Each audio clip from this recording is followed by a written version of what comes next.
కన్యా రాశి ప్రేక్షకులకు స్వాగతం.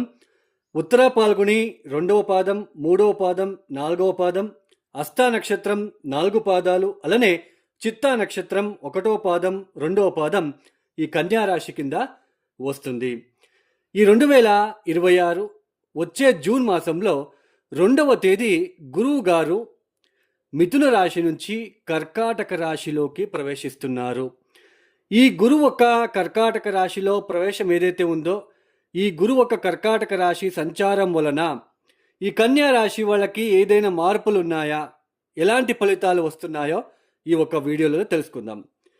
ముఖ్యంగా గురువు ఒక రాశిలో 12 మాసాలు ఉండాలి. 12 నెలలు ఒక రాశిలో ఉండాలి. ఒక రాశిలో 30 డిగ్రీలు ఉంటుంది. అంటే 30 డిగ్రీలు ఒక రాశిలో 30 డిగ్రీలు ఉంటుంది. 12 రాశులకి 12 × 30 అంటే 360 డిగ్రీ. అంటే ఒక సర్కిల్ వచ్చేసి 360 డిగ్రీ.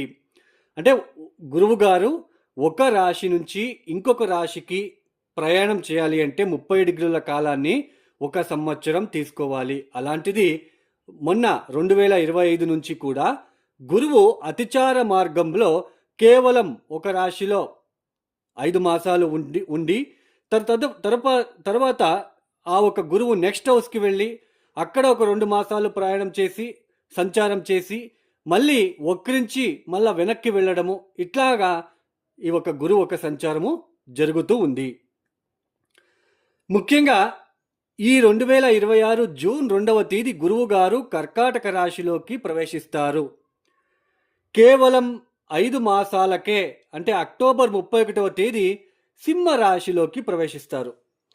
ఈ సింహ రాశిలోకి ప్రవేశించిన తర్వాత అక్టోబర్ 31వ తేదీ సింహరాశిలోకి సవ్య మార్గంలో నేరుగా ఇట్లా సంచారం చేస్తూ వస్తారు.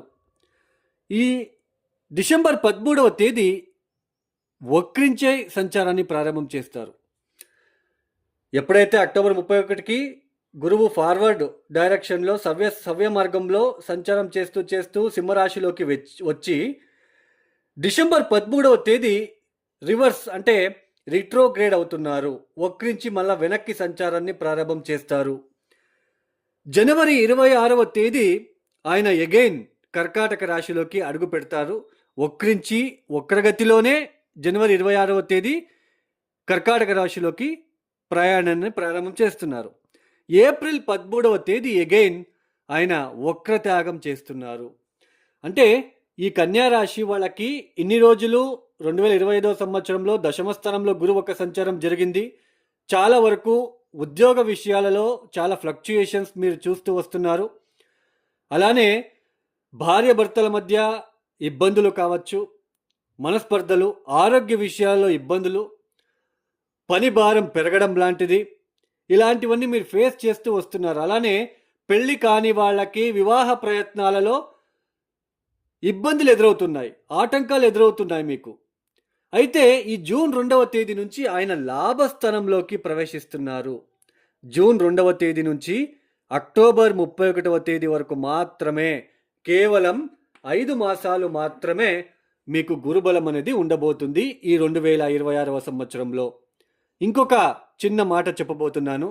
ఈ గురుబలం అనేది మన జీవితంలో అన్నీ ఏదైతే జరుగుతుందో అవన్నీ కూడా గురుబలం వలనే కాదు. ఇది ఎప్పటికీ గుర్తుపెట్టుకోండి. గురుబలం వలనే మన జీవితంలో అన్నీ జరగవు.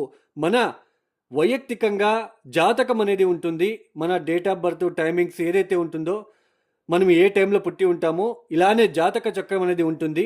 ఆ జాతక చక్రంలో గ్రహగతులు బాలేనప్పుడు, చాలా ఇబ్బందిగా ఉన్నప్పుడు ఆ జాతకంలో ఆ దశాభుక్తులు వచ్చినప్పుడు చాలా ఇబ్బందులు పడుతూ ఉంటారు. ఆ సమయంలో కనుక గురుబలం వస్తే కాస్త ఊపిరి పీల్చుకుంటారు. అందుకే గురుబలం అని అంటాము. అదే ఒక వ్యక్తి జాతకంలో గ్రహ దశలు బాగున్నాయి, గ్రహగతులు వాళ్ళ స్థానాలు కూడా మంచిగా ఉన్నాయి, వాళ్ళ దశాభుక్తులు జరుగుతూ ఉంటాయి, చాలా బాగుంటుంది జీవితం అనేది. ఆ సమయంలోనే మళ్ళీ గురుబలం వస్తే రెట్టింపు ఫలితాలు పొందుకుంటాడు ఆ జాతకుడు. ఇది గోచార ఫలితాలు. కోట్లు సంపాదిస్తారు. గురుబలం రాగానే మీరు కోట్లు సంపాదిస్తారు. సో మీరు లేకపోతే ఆ యోగాలు, గజకేశ్వరి యోగము ఇవన్నీ వర్తించవు గోచారంలో. కేవలం 5 మాసాలు మాత్రమే ఉంటాడు ఇక్కడ. గురుబలం ఉంటుంది కన్యా రాశి వాళ్ళకి. 5 మాసాల తర్వాత 12వ స్థానంలోకి సంచారాన్ని ప్రారంభం చేస్తారు. మళ్ళా కొద్ది రోజుల తర్వాత వక్రించి స్లోలీ వెనక్కి వెళ్తాడు. వెనక్కి వెళ్ళి మళ్ళీ ఇక్కడికి వచ్చి మళ్ళీ స్లోలీ వక్రంలోనే ఆయన వెనక్కి వెళ్ళి ఏప్రిల్ 13వ తేదీ వక్రత్యాగం చేస్తాడు. అంటే ఈ ఒక 2026 సంవత్సరంలో జూన్ 2వ తేదీ నుంచి అక్టోబర్ 31వ తేదీ వరకు మాత్రమే గురుబలము. మళ్ళీ మీకు 2027 ఏప్రిల్ 13వ తేదీ నుంచి గురుబలము. అంటే మన గురుబలములనే జీవితంలో అన్ని జరగవు. గురువు లాభస్థానంలోకి రాగానే కోట్లు సంపాదిస్తారు. That is fake sentence. ఎవరి జాతకంలో గ్రహ దశలు బాగుంటే మంచి పీరియడ్ జరుగుతూ ఉంటుంది. ఆ సమయంలోనే గురుబలం వస్తే రెట్టింపు ఫలితాలు అనేది గుర్తుపెట్టుకోండి. గోచారంలో కన్యా రాశిలో లక్షల మంది ఉంటారు. అందరికీ ఒకేలాగా ఉండదు. దీన్ని గుర్తించండి, వాస్తవాన్ని అర్థం చేసుకోండి. సో ఈ ఒక కన్యా రాశి వాళ్ళు చాలా ఇబ్బందులు ఒడిదుడుకులు ఫేస్ చేస్తున్నారు. ఎప్పుడైతే జూన్ 2వ తేదీ లాభ స్థానంలోకి ప్రవేశిస్తారో అప్పటి నుంచి ప్రాపర్టీ రిలేటెడ్, ఆస్తికి సంబంధించిన విషయాలలో, ఇంటికి సంబంధించిన విషయాలలో, వాహనానికి సంబంధించిన విషయాలలో మంచి అభివృద్ధి జరిగే సూచనలు ఉంటాయి. ఈ లాభస్థానంలో ఉంటున్న గురువు వలన సడన్గా ఏదైనా ప్రాపర్టీ కొనుగోలు చేయడము, లేదా మీకు ఏదో ఒకటి ప్రాపర్టీ మేము ఆల్రెడీ కొంచెం డబ్బుల అమౌంట్ ఇచ్చాము, మాకు ఇంకా రావట్లేదు, ఆ ప్రాపర్టీ మా పేరుకి ఇంకా కాలేదు అని అనుకుంటున్న వాళ్ళకి ఈ సమయంలో ఆ ప్రాపర్టీ మీ చేతికి అందడం లాంటిది. చాలా రోజుల నుంచి కోర్టు కేసుల్లో ప్రాపర్టీ ఉంది, ప్రాపర్టీ తరపున పోరాటం చేస్తున్నాము అన్న వాళ్ళకి కూడా ఈ సమయంలో మీకు ఆ ఒక ప్రాపర్టీ అందుకోవడము, పెళ్లి కాని వాళ్ళకి పెళ్లి యోగాలు రావడము, భార్యాభర్తల మధ్య ఇబ్బందులు తగాదాలు తగ్గడము. ఎందుకంటే గురువు ఎక్కడైతే కూర్చుంటాడో అక్కడి నుంచి పంచమాన్ని చూస్తాడు. అంటే 1, 2, 3, 4, 5 అంటే మీ జన్మరాశి నుంచి తృతీయాన్ని చూస్తాడు. కొంచెం ప్రయాణాలు ఎక్కువగా చేస్తారు. సోదరులతో ఉన్న విభేదాలు తగ్గుతాయి, ఇబ్బందులు తగ్గుతాయి. సోదరులు మళ్ళీ మిమ్మల్ని మాట్లాడిస్తారు, ప్రయాణాలు చేస్తారు. అలానే గురువు తాను సంచారం చేసే రాశి నుంచి సప్తమాన్ని చూస్తాడు. అంటే మీ జన్మరాశి నుంచి పంచమ స్థానము. మంచి ఆలోచనలతో మీరు ముందుకు సాగుతారు. వ్యాపారంలో అభివృద్ధి ఉంటుంది, సంతానం విషయంలో అభివృద్ధి ఉంటుంది. అలానే మీకు సమాజంలో ఒక గుర్తింపు లాంటిది రావడానికి అవకాశాలు ఉంటాయి. ఈ సమయంలో మంచి రికగ్నైజేషన్ వస్తుంది. అలానే గురువు ఒక దృష్టి తాను ఏదైతే సంచారం చేస్తూ ఉంటాడో ఆ రాశి నుంచి నవమాన్ని చూస్తాడు. అంటే 1, 2, 3, 4, 5, 6, 7, 8, 9 అంటే తన ఒక స్వక్షేత్రాన్ని చూస్తాడు. ఇక్కడ ఆల్రెడీ శని ఒక సంచారం, సాటర్న్ ఉన్నాడు. ఎప్పుడైతే గురువు ఒక దృష్టి శని మీద పడుతుందో భార్యాభర్తల మధ్య ఉన్న విభేదాలు తగ్గుతాయి, ఆటంకాలు తగ్గుతాయి. వ్యాపార అభివృద్ధి కోసం చేసే ప్రయత్నాలలో మీకు సఫలీకృతం అవుతారు.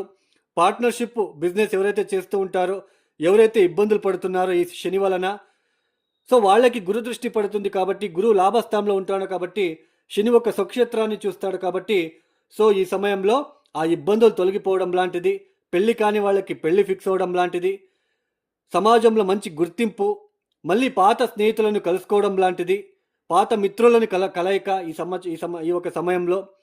మీరు ఎప్పుడో 10th క్లాస్లో చదివి ఉంటారు, మళ్ళీ మీరు సపరేషన్ అయ్యి ఉంటారు. వాళ్ళ ఎడ్యుకేషన్ వేరే, మీ ఎడ్యుకేషన్ వేరే వెళ్ళిపోయి ఉంటారు. ఈ సమయంలో అలాంటి ఫ్రెండ్స్ మళ్ళీ మీకు కలవడం లాంటిది కూడా ఉంటుంది.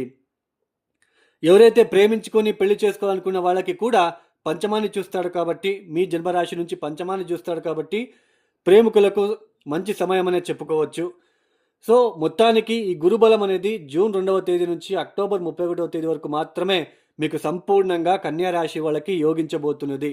ఇన్ని రోజులు, గత రోజులో మీరు ఏదైతే దశమ గురు వలన ఉద్యోగంలో పని భారము, ఇబ్బందులు, ఉద్యోగరీత్యా ఇబ్బందులు ఏదైతే మీరు పడ్డారో అవన్నీ తగ్గి మీకు కొంచెం మనశ్శాంతి లభిస్తుంది అని చెప్పుకోవచ్చు. ఈ గురు దృష్టి శని మీద ఉంటుంది కాబట్టి వీరభద్ర స్వామి యొక్క దర్శనము, అలానే అరుణాచల యొక్క దర్శనము లేదా దత్తాత్రేయుడు యొక్క దర్శనం చేసుకుంటే మరింత మీకు మంచి జరుగుతుంది. ఎవరికైనా ఆస్ట్రాలజీ కన్సల్టేషన్ కావాలనుకుంటే డిస్ప్లే అవుతున్న నెంబర్కి నేరుగా కాల్ చేయండి. ప్రాబ్లమ్స్ చెప్పుకోరాదు, మీ సమస్యలని నా దగ్గర చెప్పుకుంటే నేనెందుకు. Date of birth, timings compulsory కావాలి. మీ ప్రాబ్లమ్స్ ఏముంది, మీకు ఎప్పటి నుంచి బాగుండట్లేదు, ఏ పరిహారాలు చేసుకోవాలి, మీకు జాతకరీత్యా ఏ విషయాల్లో మీరు ఇబ్బందులు పడుతున్నారు, ఏ పరిహారాలు మీరు చేసుకుంటే బాగుంటుంది, ఇలా ప్రతి ఒక్కటి కూడా నేను ఎక్స్ప్లెయిన్ చేయడం జరుగుతుంది. సో ఎవరికైనా మీకు ఒక ఆస్ట్రాలజీ కన్సల్టేషన్ కావాలనుకుంటే డిస్ప్లే అవుతున్న నెంబర్కి నేరుగా కాల్ చేయండి.